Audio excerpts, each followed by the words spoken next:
Hello everyone. रॉक्सिन काफ़ी ज़्यादा चिंता में होती है कि अब दोबारा से इनकी डिपार्टमेंट के किसी पर्सन को खुद को ब्लेम करना होगा, तभी इनकी कंपनी बच सकती है। लेकिन कीशा वैसे कहता है कि चिंता मत करो, मैं सब कुछ ठीक कर दूंगा। एनी जाके अपना रिजाइनेशन लेटर पकड़ा देता है मिस्टर ल्यू को कि आपको किसी को जॉब से निकालना है ना, तो मुझे निकाल दो, मैं सारा ब्लेम लेने को तैयार हूँ। सारी गलती मेरी है क्योंकि रॉक्सिन तो हॉस्पिटलाइज थी, उसके पीछे से मैं ही सारा काम का इंचार्ज था ना। मिस्टर ल्यू इसे जॉब से निकाल देते हैं।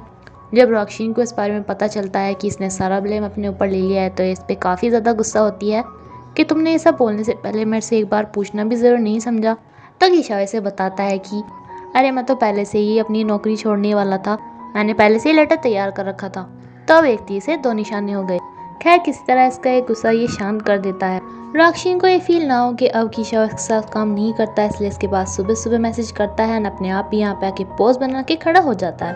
太美人，昨夜星光漫漫，是不 एंड 是 रॉक्सिन से कहते हैं कि मैंने इतना बड़ा काम किया, मुझे कुछ रिवार्ड तो मिलना चाहिए ना, इसका रुपये तुम मुझे रात को करना। लेकिन जब ये इस पर गुस्सा होती है तो ये बताता है कि अरे रात को तुम मेरी डिज़ाइनर शॉप पे आना, मैं तुम्हें सरप्राइज़ दूंगा।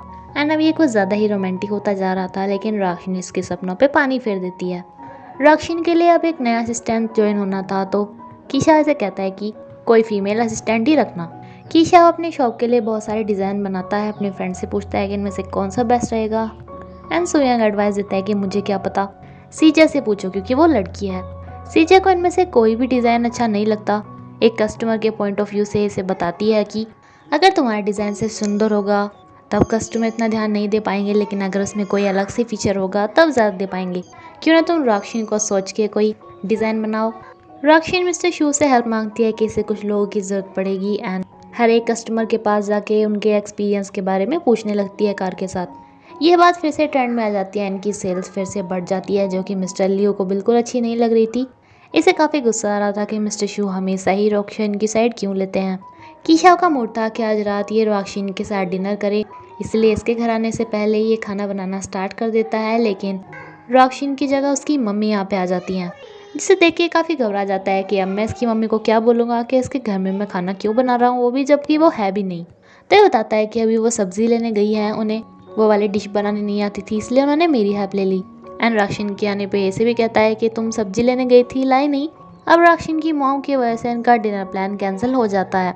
इस बेचारे को अपने घर वापस जाना पड़ता है और इतना अच्छा खाना बनाने के बाद भी इसे ये नूडल्स खाने पड़ते हैं।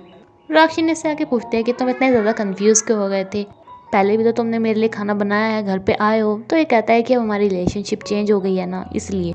रॉक्सिन को पता चलता है कि मिस्टर लियो ने इसके लिए एक और प्रॉब्लम खड़ी कर दी है। इस टाइम इसे काफ़ी ज़्यादा गुस्सा आता है एंड ये मिस्टर शू से बोलती है कि वो इनकी न्यू एनर्जी डिपार्टमेंट के लिए अलग से सेल्स डिपार्टमेंट बना दे, जिससे कि मिस्टर लियो के सेल्स डिपार्टमेंट का कोई इंटरफेयर ना हो। नेक्स्ट सीजे इसके लिए कॉफ़ी लेके आती है क्योंकि इसे कीशाओ ने भेजा था। डेली कीशाओ इसके लिए कॉफ़ी लेके आता था, अब वो नहीं था तो उसने जिम्मेदारी से सौंप दी थी।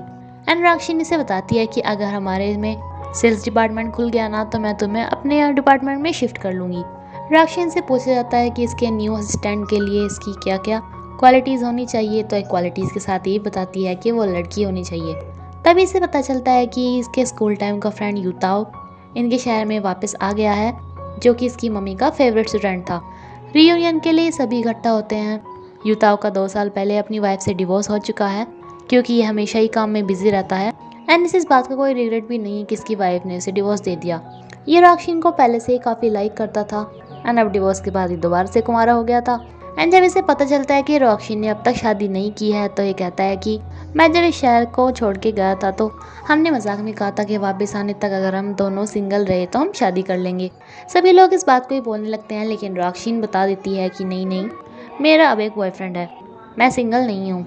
नेक्स्ट मीटिंग में सबको पता चलता है कि डिपार्टमेंट बदल गए हैं। न्यू एनर्जी डिपार्टमेंट के अंदर अब एक अलग से law department and sales department आएगा, यानी कि मिस्टर लियो इनके अब किसी भी काम में इंटरफेयर नहीं कर सकते, जिससे इसे काफ़ी बुरा लगता है कि इसकी अपॉर्चुनिटीज़ और पावर अब कम हो गई है।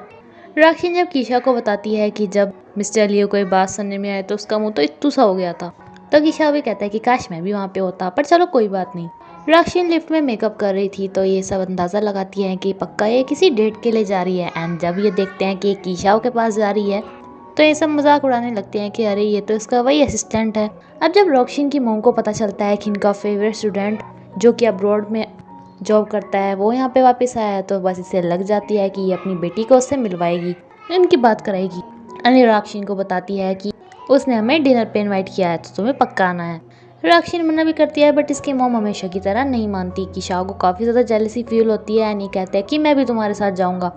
राक्षिन की मॉम को काफ़ी ज़्यादा अच्छा लगता जा रहा था, लेकिन जब इन्हें पता चलता है कि इसका शादी होकर डिवोर्स भी हो चुका है तो इनकी उम्मीदें बिखर जाती है। ऊपर से इन्हें इम्प्रेस करने के चक्कर में ये बोलना स्टार्ट कर देता है कि मैं अपनी पहले वाली वाइफ से बिल्कुल भी बात नहीं करता, मुझे तो उसकी एक बात भी याद नहीं है। बस अभी इनके मन से उतर चुका था। सीजे ने इसे एडवाइस दी थी कि क्यों ना ये अपने कार्टून्स को ऑनलाइन ही सबको दिखाए। अब ऑनलाइन मार्केटिंग करना इतनी ईजी नहीं था, इसलिए ये क्लासेस भी ज्वाइन कर लेती है सिर्फ अपने बॉयफ्रेंड के बिजनेस के लिए। राक्षिन के साथ कीशाओ भी यहाँ पे आ जाता है। इन्हें बताता है कि मैं भी राक्षिन के लिए ही ड्राइव कर रहा था, वो यहाँ पे आई तो मैं भी यहीं पे आ गया। एंड इसकी मॉम कीशाओ का इससे इंट्रोडक्शन कराती है कि ये राक्षिन का कलीग है एंड मेरी बेस्ट फ्रेंड का बेटा, एंड इसे इसके साइड में ही बिठा देती है। यूताओ भी इन दोनों के बिहेवियर को नोटिस करता है एंड इसे अब राक्षिन की मॉम के बिहेवियर से पता चल गया था कि ये अपनी बेटी की शादी इससे नहीं करेंगी। ये कुछ देर के लिए रेस्टरूम में जाता है तो ये राक्षिन को कहती है कि मुझे बिल्कुल पसंद नहीं आया, जैसे आज ये मेरे सामने अपनी एक्स वाइफ की बातें कर रहा था ऐसे ही कुछ दिनों बाद ये तुम्हारी भी करेगा, इसके लिए तो डिवोर्स नॉर्मल चीज़ है। एंड राक्षिन भी कहती है कि हाँ आप इस सिरे जा रही थी, मुझे बिल्कुल पसंद नहीं। एंड ये राक्षिन को जल्दी से जाके बिल पे करने के लिए बोल देती हैं, जिसके वजह से यूताओं का इनके ऊपर कोई एहसान ना रहे, जो कि इस बेचारे को थोड़ा बुरा लगता है। ये इसे इसकी क्लासेस में लेने आता है तो इसे बताती है कि देखो अब मैं तुम्हारा अकाउंट हैंडल किया करूँगी। तभी ये देखता है कि एक डिज़ाइन कॉन्टेस्ट होने वाला था, जिसकी फ़ोटो क्लिक करके ये कीशाओ के पास भेज देता है, जिसमें कि प्राइज़ मनी भी थी। कीशाओ राक्षिन को कहता है कि ठीक है, अगर मैं वो कॉन्टेस्ट जीत गया तो तुम्हें मुझे एक रिवॉर्ड देना होगा कि तुम कंपनी से थोड़े दिनों की छुट्टी लेके मेरे साथ घूमने के लिए जाओगी। यूताओ से ये बोल के फिर से बुला लेता है कि मुझे तुम्हारी कंपनी की कार खरीदनी है, मुझे उसके बारे में थोड़ी इन्फॉर्मेशन चाहिए। लेकिन यहाँ पर आके इससे पूछता है कि तुमने जो बात की थी कि तुम्हारा कोई बॉयफ्रेंड है, वो वही है ना जो कल हमारे साथ डिनर में आया था। ये बोल देती है कि हाँ। तो ये पूछता है कि वो जॉब क्या करता है। ये बताती है कि वो अभी डिज़ाइनिंग कर रहा है।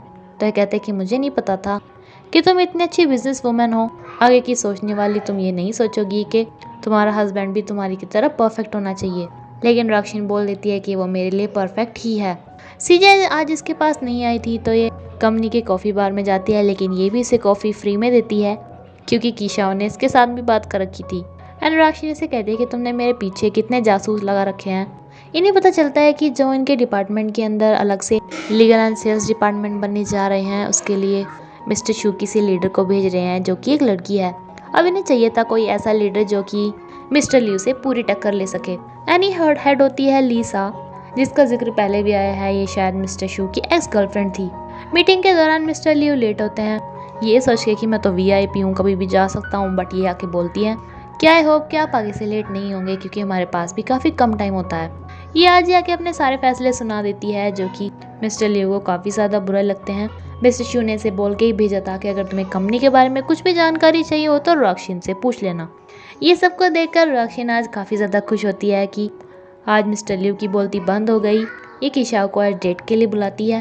ये इसकी कंपनी के बाहर से लेने के लिए आ जाता है, जिसे ये डर देख के कहती है कि कोई देख लेगा। बट ये कहता है कि अब तो मैं तुम्हारा असिस्टेंट भी नहीं रहा, अब तो देखने दो।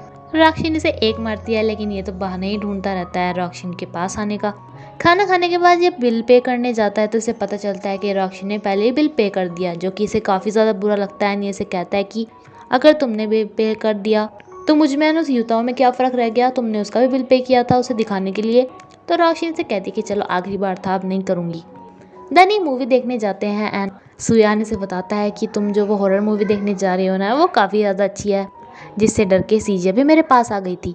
अब ये भी सपने सोचने लगता है कि राक्षिन पॉपकॉर्न खाएगी या मेरी बाहों में आ जाएगी डर के।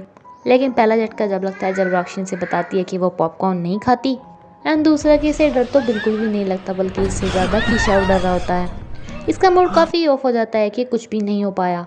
ये रात को इसके घर में आने के बहाने ढूंढता है, कभी गुड नाइट करने के बहाना तो कभी कुछ, लेकिन ये ऐसा होने नहीं देती।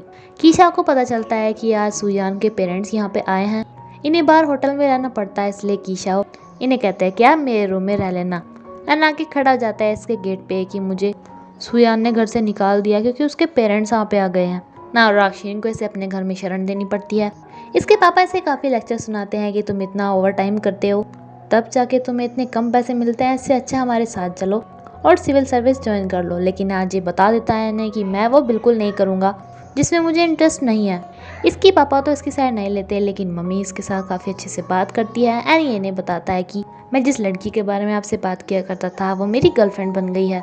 कीशा उसके पास आने की कोशिश कर रहा था, लेकिन राक्षिन ऐसा बिल्कुल भी नहीं होने दे रही थी। तभी से याद आता है कि राक्षिन से ज़्यादा शराब हजम नहीं हो पाती, यानी ये टल्ली हो जाती है।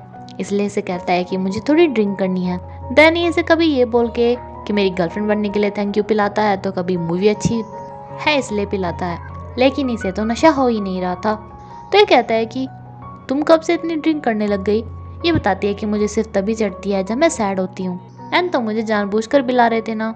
ये इसे किस करने की ट्राई करता है, लेकिन ये इसे रोक देती है एंड कहती है कि मैं सोने जा रही हूँ, गुड नाइट, जिस पे से काफ़ी बुरा लगता है।